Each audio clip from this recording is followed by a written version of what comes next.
Hi everybody and welcome to Heel Heat. My name is George Coles and on this episode we're reviewing New Japan Pro Wrestling Strong, episode 97. This episode is being promoted as United Empire Rising, and every match on the card has at least one member of the United Empire in it. Let's get into this. If you haven't seen my shows before, I grade everything on a 1 to 5 scale, 1 being the worst, 5 being the best. First match of the show, representing obviously the United Empire, we get Great-O-Khan, Aaron Henare, Kyle Fletcher, and Mark Davis going up against Jonah, Shane Haste, Mikey Nichols, and Bad Dude Tito representing TMDK. This was a good opener. I've said it before and I'll say it again. I really enjoy the multi-man opener matches that New Japan puts on, whether on Strong or on the regular New Japan Pro Wrestling shows themselves. I kind of think they're perfect for what they are. They're fast-paced. They have some consequences to it, but mostly it's to get you hyped and get you excited for the main show, get you ready for what's to come. As I mentioned, this is a United Empire themed show. The United Empire team does pick up the win here. I thought this was a good opener. I'm going to give this a 3. I thought it was solid. Afterwards, we get an interview with, or an in-ring promo with Great-O-Khan, who's speaking in Japanese. And I've said this before, and I'll probably say it again. Even speaking in Japanese, a language that I don't, for the most part, understand, his charisma and his, I guess you could say, it factor just pulls you in. And he is a guy that there's something about him that you want to watch and you want to listen to, even if you don't understand a word he's saying.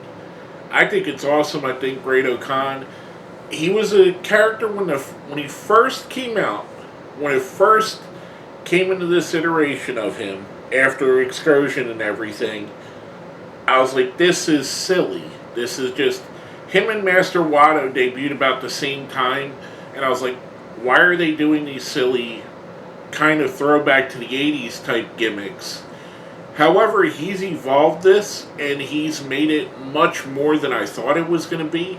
Master Wato, too, no shade on him. At first, I thought they were going to be goofy. They are definitely not doing 80s gimmicks. They have an evolved version of it, and both of them are highly entertaining. Now, next up on the menu, we have a backstage interview with Shane Haste and Mikey Nichols, calling out Aussie Open, Mark Davis, and Kyle Fletcher for a tag team match at some point. Kind of would like to see that. They kind of mirror each other, in my opinion. Mark Davis and Kyle Fletcher have kind of taken that role that Mikey Nichols and Shane Haste used to be in as the original iteration of TMDK, or part of. It's always been a group, but they were the ones that a lot of people knew because they were the ones that traveled the most. I really want to see this match. I think it'll be an awesome tag team match. Hopefully we get it somewhere. They did announce during the show that starting next week we're going to have the tournament for the Strong Openweight Tag Team Championship, and that's a lot to say.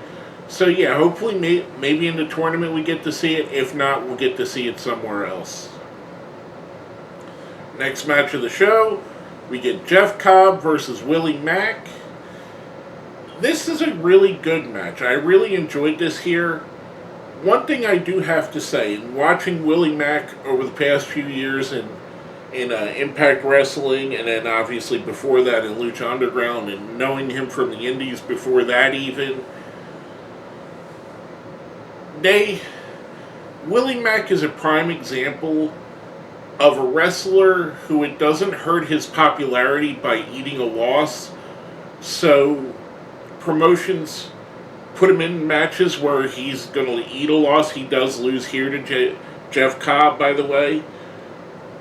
And in doing that, so there's a difference between being able to eat a loss and keep popularity like someone like Mick Foley would have, or Eddie Kingston would be a great example. But there comes a point where it's like you can't believe this character is ever going to win. When you're losing 80% of your matches, you can't ever really believe in that character, no matter how much you like him. I like Barry Horowitz. I thought he was a good wrestler. I never believed Barry Horowitz was going to win anything. There was a shock when he did win his few matches he won, but I never thought Barry Horowitz could be a world champion or an intercontinental champion. Just like in this match, I never thought Willie Mack would be able to beat someone that New Japan reveres as much as they do Jeff Cobb. Obviously he didn't. Just a little soapbox, this is one of those things where there's a very fine line you have to toe when you have a guy like that their popularity is so immense that people will believe in them even if they lose. That even with that, you can't overdo them losing or they lose all importance. No matter what the fans think of them, they still lose importance. I'm giving this match a 4. I thought it was a really good match, even though the outcome was never in question. Now we go to the main event of the show, Will Ospreay versus Homicide. And Homicide is making his New Japan Pro Wrestling Strong debut. Ospreay's escorted to the ring or seconded by Aussie Open. Eddie Kingston comes out, who initially joins commentary, which his mic was very low on commentary. I don't know if they realized this, but I could barely pick up anything he said. A couple things I heard, but he came over very low. It was kind of a little bit disappointing because it's Eddie Kingston. You want to hear the man talk. That's what he's most known for. He's one of the top talkers in all of wrestling. I really enjoyed this match. Homicide has slowed down, and his style is a lot different than it was 10 years ago, 15 years ago. But 20 years into the game, 20 plus years now, at the style that he wrestles in, that's to be expected a little bit. He's not as crisp as he was in his prime, but he was never the crispest, most technical wrestler. Yes, he does have technical wrestling, and yes, he could do that style. But part of him has always been that he was a little bit reckless. This match, there was a couple spots here where you could, and again, this is no knock on Homicide, where you could see it was just a little bit off.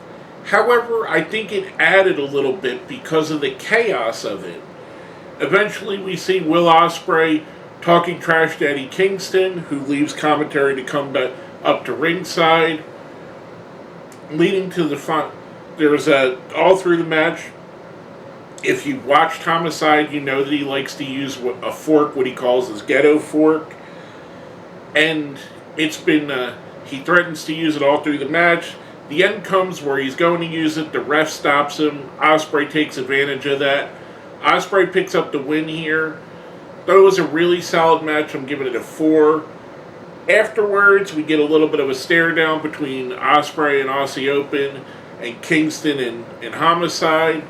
Kingston's throwing a lot of F-bombs out there. Another interesting thing, Kingston wearing a Team Taz shirt. I thought that was kind of, with where they're aligned on AEW television, I thought that was kind of funny that he's wearing a Team Taz shirt. But you get a little bit of a thing.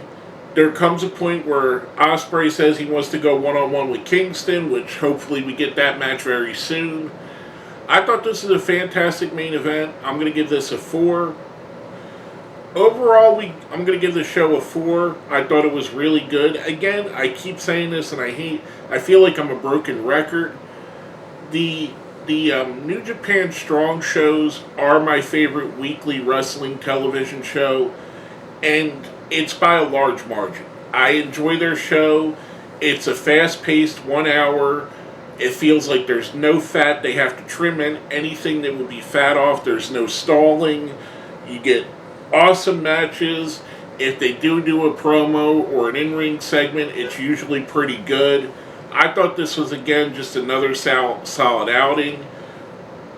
Again, I love this show. And I highly recommend you going and getting New Japan World. Even if it's just to watch this, it is worth it. With all that being said, smash the like button, hit that share button, subscribe if you haven't, and if you made it all the way to the end, let's give the legend his due. I don't know if comments will be blocked if we put Homicide or 187. So I don't want to do either one of those because I don't want you guys to get your comments blocked. Let's put LAX in the comments for Homicide.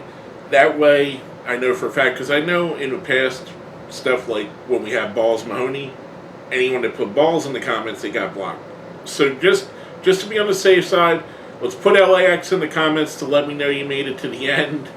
With all that being said, my name is George Coles, and this has been my review of New Japan Pro Wrestling Strong, episode 97.